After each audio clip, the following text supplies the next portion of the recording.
Star plus के show तुम देना साथ मेरा के आज के नए प्रोमो में एक ऐसा धमाकेदार ट्विस्ट देखने को मिला है जिसने रक्षित और अपराजिता की कहानी को पूरी तरह बदल कर रख दिया है। अब तक जहां दोनों के बीच धीरे धीरे बढ़ती नज़दीकियां देखने को मिल रही थीं, वहीं अब उनके रिश्ते में ऐसा तूफान आने वाला है जिसकी किसी ने कल्पना भी नहीं की थी। प्रोमो की शुरुआत होती है अपराजिता से, जो बेहद भारी मन के साथ रक्षित के केबिन में पहुंचती है। उसके हाथ में एक लिफाफा होता है जिसे देखकर रक्षित को बिल्कुल भी अंदाजा नहीं होता कि अगले ही पल उसकी जिंदगी बदलने वाली है। अपराजिता बिना किसी भूमिका के वह लिफाफा रक्षित के सामने रख देती है। जब रक्षित उसे खोलता है तो उसके होश उड़ जाते हैं, क्योंकि वह अपराजिता का रिजाइनेशन लेटर होता है। अपराजिता शांत आवाज में कहती है कि अब वह इस कंपनी में काम नहीं कर सकती। उसकी यह बात सुनते ही रक्षित का गुस्सा सातवें आसमान पर पहुंच जाता है। उसे बिल्कुल भी यकीन नहीं होता कि अपराजिता इतना बड़ा फैसला बिना उससे बात किए ले सकती है। वह गुस्से में पूछता है कि आखिर उसने यह निर्णय कैसे ले लिया। क्या उसने इस नौकरी को मजाक समझ रखा है? क्या उसे कंपनी और अपनी जिम्मेदारियों की कोई परवाह नहीं है? इसके बाद रक्षित गुस्से में अपराजिता का रिजाइनेशन लेटर उठाकर उसके सामने फाड़ने की बजाय दूर फेंक देता है और साफ शब्दों में कह देता है कि उसे इस लेटर से कोई मतलब नहीं है। अगर अपराजिता को कंपनी छोड़नी ही है तो वह अभी इसी वक्त उसके केबिन और इस कंपनी से बाहर चली जाए। रक्षित की आवाज में इतना गुस्सा होता है कि वहां मौजूद सभी कर्मचारी भी घबरा जाते हैं। किसी ने भी पहले कभी रक्षित को इस तरह अपना आपा खोते हुए नहीं देखा था। रक्षित की यह बात सुनकर अपराजिता अंदर से पूरी तरह टूट जाती है। उसकी आंखों में आंसू आ जाते हैं, लेकिन वह अपने आंसुओं को रोकने की पूरी कोशिश करती है। वह कुछ कहना चाहती है, लेकिन रक्षित उसे बोलने का एक भी मौका नहीं देता। आखिरकार अपराजिता चुपचाप वहां से निकल जाती है। उसके जाते ही पूरे ऑफिस में तरह तरह की बातें शुरू हो जाती हैं। हर कोई यही सोचने लगता है कि आखिर ऐसा क्या हुआ कि अपराजिता को अचानक नौकरी छोड़ने का फैसला लेना पड़ा। इसी बीच रश्मि अपराजिता के पास पहुंचती है और उससे पूछती है कि क्या रक्षित ने उससे पहले कभी इस तरह बात की है? अगर नहीं तो आज उसकी बातों का इतना असर क्यों हुआ? क्या सिर्फ नौकरी छोड़ने की बात है या फिर इसके पीछे कोई और वजह छिपी हुई है?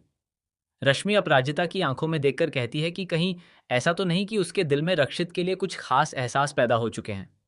रश्मि की यह बात सुनकर अपराजिता एक पल के लिए बिल्कुल खामोश हो जाती है। वह कुछ भी जवाब नहीं देती, लेकिन उसकी आंखें सब कुछ बयां कर देती हैं। दूसरी तरफ रक्षित बाहर से जितना गुस्से में दिखाई देता है, अंदर से उतना ही बेचैन हो चुका होता है। वह बार बार उसी रिजाइनेशन लेटर को याद करता है और सोचता है कि आखिर अपराजिता ने ऐसा कदम क्यों उठाया। उसे महसूस होने लगता है कि अपराजिता के बिना ऑफिस पहले जैसा नहीं रहेगा। वह खुद से सवाल करने लगता है कि आखिर उसे इतना गुस्सा क्यों आया। क्या सच में उसे सिर्फ कंपनी की चिंता है या फिर वह अपराजिता को खोने के डर से परेशान है? लेकिन कहानी में सबसे बड़ा धमाका तब होने वाला है जब अपराजिता के इस्तीफे के पीछे की असली वजह सामने आएगी। दरअसल अपराजिता यह फैसला अपनी मर्जी से नहीं ले रही होती। उसे मजबूर किया गया है। कोई ऐसा शख्स है जो नहीं चाहता कि अपराजिता रक्षित के करीब रहे। यही वजह है कि उसे धमकी दी जाती है कि अगर उसने कंपनी नहीं छोड़ी तो रक्षित की जिंदगी बर्बाद कर दी जाएगी। अपराजिता रक्षित को हर मुसीबत से बचाना चाहती है, इसलिए वह बिना सच्चाई बताए नौकरी छोड़ने का फैसला कर लेती है। उधर रक्षित को जब इस साजिश की हल्की सी भनक लगती है तो उसे अपनी सबसे बड़ी गलती का एहसास होता है। उसे समझ आता है कि जिस लड़की पर उसने बिना कुछ जाने इतना बड़ा इल्जाम लगाया, वह तो उसकी भलाई के लिए खुद को उससे दूर कर रही थी। अब रक्षित के सामने सबसे बड़ा सवाल यही होगा कि क्या वह समय रहते पूरी सच्चाई जान पाएगा या फिर बहुत देर हो जाएगी। इतना ही नहीं, आने वाले एपिसोड में एक और चौंकाने वाला मोड़ देखने को मिल सकता है। खबरें हैं कि रक्षित के परिवार का ही कोई सदस्य इस पूरी साजिश के पीछे हो सकता है, जो नहीं चाहता कि रक्षित और अपराजिता एक दूसरे के करीब आएं। यही कारण है कि दोनों को अलग करने के लिए लगातार नई नई चालें चली जा रही हैं। अगर ये सच साबित होता है तो रक्षित के पैरों तले जमीन खिसक जाएगी, क्योंकि जिस इंसान पर उसे सबसे ज्यादा भरोसा है वही उसके रिश्ते का सबसे बड़ा दुश्मन निकल सकता है। अब सबसे बड़ा सवाल यही है कि क्या रक्षित अपने गुस्से पर काबू पाकर अपराजिता से माफी मांगेगा? क्या अपराजिता उसे पूरी सच्चाई बताएगी?